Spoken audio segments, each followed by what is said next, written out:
어제 청와대에서 문재인 대통령과 여야 5당 원내대표가 함께하는 여야정 상설협의체 첫 회의가 있었습니다. 민생, 경제 이슈부터 선거제도 개편까지 여러 이슈에 대해 여야가 초당적으로 협력하기로 합의를 했고요. 아예 합의문까지 나왔는데요. 이 자리에서 어떤 이야기들이 나왔는지, 그래서 앞으로 협치는 가능한 건지 자세한 내용 살펴보겠습니다.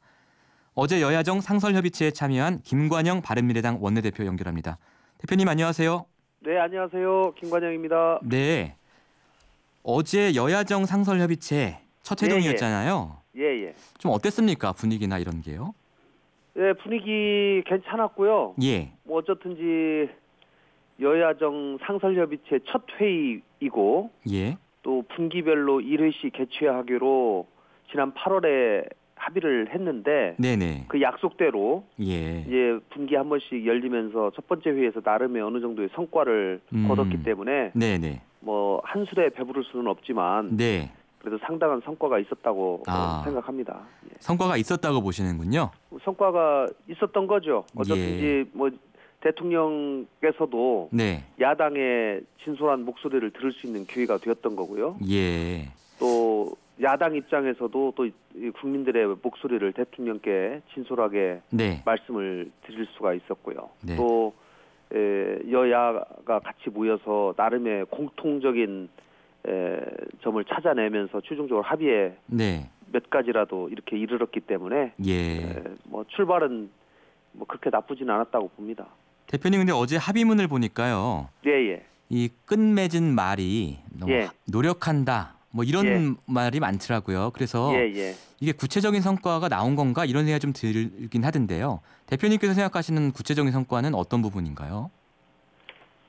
일자리 관련해서 네. 뭐 탄력 근로제 확대하는 거 그런 문제 또 뭐 광주형 일자리 이런 것들에 대해서 여야가 그 뜻을 같이 모았다는 것이 큰 의미가 있다고 생각하고요. 예. 또 고용세습 채용 비리에 관한 입법화 문제, 네. 또 뭐 저출산 문제를 어떻게 앞으로 극복해 나갈 거에 관한 또 규제 혁신, 또 선거제도 개혁, 또 방송의 공정성, 독립성 확보 문제 이런 것들도 나름의 다 성과라고 생각합니다. 알겠습니다. 한 가지씩 저희가 좀 짚어보면요. 어제 그 방금 말씀하신 첫 번째 성과로 꼽아주신 이 탄력 근로제 확대 적용 있지 않습니까? 예.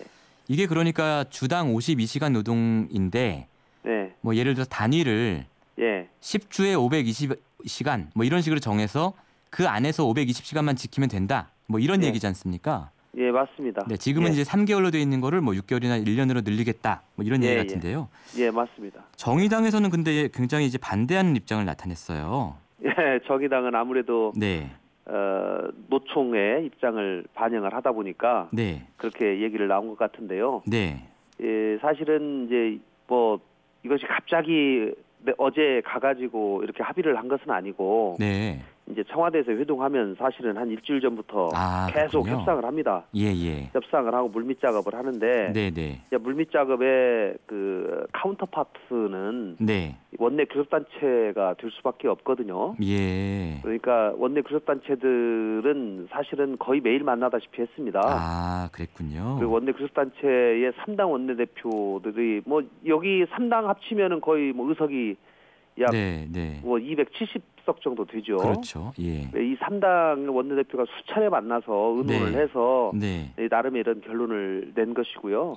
사전 조율되어 있는 문제였군요. 그러니까. 그런 거죠. 근데 정의당은 이제 이 부분에 관해서 자기 당의 입장을 얘기를 한 건데 어제 이제 아무래도 이 3당 교섭단체 대표들 간에 이미 합의가 돼 있는 상황이고 또 대통령께서도 이 부분에 대해서 존중을 좀 해달라고 요청을 하고 이랬기 때문에 합의문에서는 빼지 않고 정의당은 개별적으로 그런 점에 대해서 반대 의견을 표명했다는 그 정도 수준으로 얘기가 된 거죠.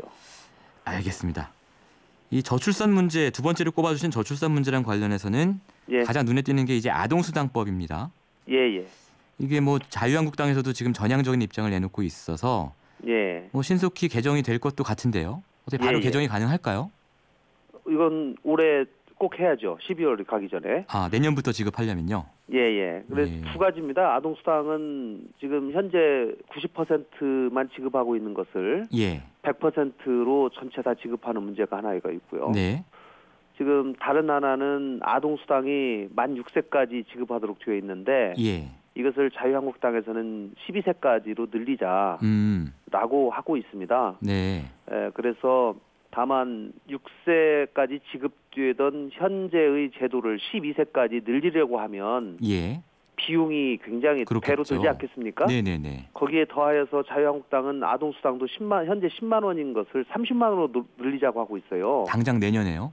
예, 그렇게 하다 보면 현재 아동수당이 1년에 약 2조 정도 들어가는데 예. 이게 12조 정도로 6배가 늘어납니다. 예. 그렇기 때문에 민주당이나 바른미래당은 이 부분은 지나치게 과하지 않느냐. 네. 아동수당을 늘려야 된다라는 그 취지에는 공감하면서도 그 폭에 대해서는 정도에 대해서는 국가의 재정 능력을 고려해서 예산 심사 과정에서 여야 간에 서로 협상을 해보자. 라고 하는 차원에서 아동수당을 수혜 대상을 확대하는 방향으로 개정한다. 거기까지 합의가 되지만 문구 정도로 합의가 된 겁니다. 예. 알겠습니다. 결국 이게 다른 곳에 있는 예산을 빼와야 되는 문제니까요. 예, 맞습니다. 결국은 뭐 다른 곳에 이제 불급한 예산들을 좀 줄이고 지출 구조 조정을 좀 해서 예산의 여력이 생겨야지 아동수당이나 이쪽으로 좀 집중할 수 있지 않겠습니까? 예, 뭐 예산 심사 과정에서 집중적으로 논의할 사항이라고 생각합니다. 알겠습니다. 그다음에 대표님께서는 꼽지 않으셨지만 어제 이제 문재인 대통령께서 말씀하신 게 선거 연령 18세로 낮추는 방안 적극 논의해달라 부탁을 하셨잖아요. 선거 연령 18세 논의는 제 전매 특허입니다. 사실. 그러니까요. 원내대표님도 과거에 법안을 발의하신 적이 있지 않습니까? 제가 19대 때도 발의를 했었고요. 제 19대 때는 대한민국 처음으로 발의를 했습니다. 아, 처음이었습니까 그게? 예. 그때 했었고 그게 이제 통과가 안 돼서 20대에 들어서 다시 또 발의를 또 했죠. 이렇게 했는데 그게 그동안 이제 자유한국당에서 계속 반대를 해왔었습니다. 그리고 사실은 사전에 조율하는 과정에서도 이 부분을 자유한국당에서 반대를 해서 들어가지 못했었는데 어제 현장에서 대통령께서 좀 강하게 요구를 하셨고 OECD 국가 중에 유일하게 우리나라만 지금 18세거든요. 그러니까 19세요. 그래서 현재 19세로 되어 있는 거를 18세로 인하하는 것은 적어도 논의는 해야지 않느냐라고 해서 이제 논의하는 것으로 이렇게 워딩이 정리가 된 거죠. 그렇군요. 그러면 사전 조율을 거쳤다고 말씀하시니까 더 기대가 되는데 당장 내후년 총선부터 선거 연령 하향해서 만 18세가 투표할 수 있게 되는 가능성이 좀 있습니까? 저는 이제 자유한국당이 그 지난번에 자유한국당의 일부가 나와서 바른정당을 창당하지 않았습니까? 바른정당이 일부는 다시 복당을 하고 뭐 일부는 또 저희 지금 바른미래당에 같이 하고 있습니다만은 그 바른정당에 계신 분들이 또 선거 연령 18세 이하에 대해서 상당히 적극적으로 하셨던 분들이 대부분입니다. 그렇기 때문에 이제 김성태 대표님도 바른정당에 오셨다가 복당한 그런 케이스인데 이 부분에 관해서 이 자유한국당 내에서도 적극적으로 수용을 하자라는 의견과 이제 과거부터 반대해 오시던 분들이 의견이 좀 갈리고 있는데 저는 자유한국당이 이런 점들을 과감하게 수용하는 것이 국민으로부터 박수를 받고 또 자유한국당이 개혁하는 모습을 보여주는 모습이라고 저는 생각을 하기 때문에 김성태 대표님을 계속 설득하고 있습니다. 뭐 자유한국당에 관한 이 조언까지 해주셨는데요. 어제 보도를 보니까 궁금한 게요.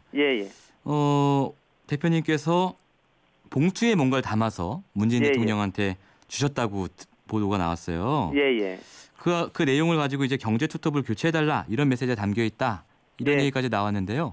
어떤 얘기가 들어있는 겁니까? 뭐 누구를 경제 투톱으로 삼아야 된다 이런 것까지 넣으셨나요? 그런 건 제 권한을 벗어나는 것이고요. 원래 이제 비공개 회동에서 제가 말씀드릴 내용들을 쭉 정리를 했습니다.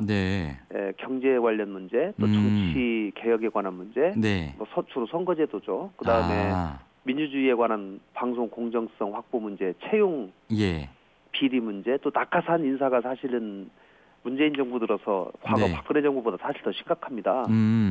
그래서 이런 것들을 좀 개선을 해주십시오. 그리고 특히 대통령께서 그동안 계속 강조해 오셨던 탕평 인사, 어제 네. 뭐 사실 탕평체가 나와서 제가 또 네. 자연스럽게 그 말씀을 드렸습니다마는 네네네. 그런 내용들을 쭉 정리를 했었는데 예.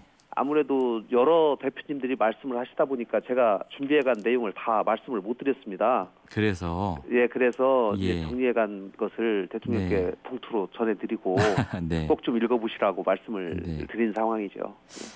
재밌는 광경인 것 같고요. 예. 지금 보도 나오는 걸 보면 김수현 사회수석이 정책실장으로 유력하다는 보도가 있는데요. 예. 여기에 대해서 대표님의 개인적인 의견은 어떠신가요? 혹은 바른미래당의 의견은 어떤 건가요? 그건 사실은 최악이라고 저는 생각합니다. 최악이다? 예. 왜냐하면요. 지금 경제 투톱을 바꾸려는 가장 큰 이유는 예. 사람의 문제가 아닙니다. 사실은 정책 기조에 관한 저는 문제라고 생각을 하는데요. 예. 지금 대통령께서는 그 정책 기조에 관해서는 바꾸실 사실 마음이 그렇게 없는 것 같아요. 어제도 제가 말씀을 쭉 들어보니까. 네네. 그런데 지금 우리나라의 오래된 경제 관료들, 네. 또 경제학자들, 예. 많은 분들이 소득주도 성장에 상당한 문제가 있는 것이다. 그리고 소득주도 성장 이 정책에 대한 기조를 바꿔야지 대한민국 경제가 다시 한번 살 수 있다라고 하는 이 충언들을 많이 하고 있거든요. 예. 그런데 지금 김수현 사회수석은 이 소득주도 성장 정책의 거의 주창자나 다름없습니다. 예. 그렇기 때문에 이분이 새로운 정책실장이 된다고 하면 예. 더더욱 그동안 문제가 됐던 정책실장과 경제부총리 간의 서로 갈등, 네. 이 문제가 저는 다시 재현될 가능성이 아주 높다. 예. 그렇기 때문에 특히 제가 어제 말씀드린 것 중에 하나는 지금 청와대 정부라는 그 말이 있습니다. 예. 청와대가 모든 권력을 다 쥐고 이 내각은 보이지 않는 이것을 소위 청와대 정부라고 얘기를 하는데 네. 예를 들면 지금 경제정책 하나만 보더라도 예. 지금 저 경제정책에 관한 말씀은 저희가 많이 드렸는데요. 혹시 김수현 사회수석을 정책실장 카드로 쓴다면 청와대가 그럼 이제 경제부총리 카드도 나올 거 아니겠습니까? 그럼 혹시 바른미래당에서는 이걸 청문회와 연동시킬 생각이 혹시 있으신 건가요? 청문회는 또 그 개인에 관한 문제이기 때문에 네. 뭐 아무래도 그래서 톤 조절을 할 수 있으니까요. 봐야 되는데 제가 오늘 이제 청와대를 상대로 국회에서 국정감사가 진행되거든요. 네네. 제가 거기에서 꼭 얘기 드리고 싶은 예를 들면 청와대 경제정책에 지금 누가 관여하고 있냐면요. 네. 청와대 장하성 정책실장, 그다음에 윤종원 경제수석, 김수현 사회수석, 김현철 경제보좌관, 정태우 일자리 수석, 이목희 일자리 부위원장, 홍장표 소득주도 성장위원장, 이렇게 지금 7명이 이 경제 참모입니다. 그러면 도대체 뭐 서로 경제부총리 일한 것에 대해서 각자가 가끔 비판도 하고 이렇게 하는데 경제정책의 컨트롤 타워가 도대체 누구인지, 일자리 정책의 컨트롤 타워가 고용노동부인지 일자리위원회인지 일자리 수석인지, 부동산 정책의 컨트롤 타워가 국토부인지 청와대 사회수석인지 알겠습니다. 정말 헷갈립니다. 알겠습니다. 내각을 제대로 쓰는 그런 정책의 전환이 절실하다. 알겠습니다. 대표님 그 말씀은 오늘 그 청와대 대정부 질의 때 저희가 주의해서 들어보겠습니다. 네. 오늘 말씀 감사합니다. 네, 고맙습니다. 네. 평일 아침 7시 20분 시민보의 시선 집중.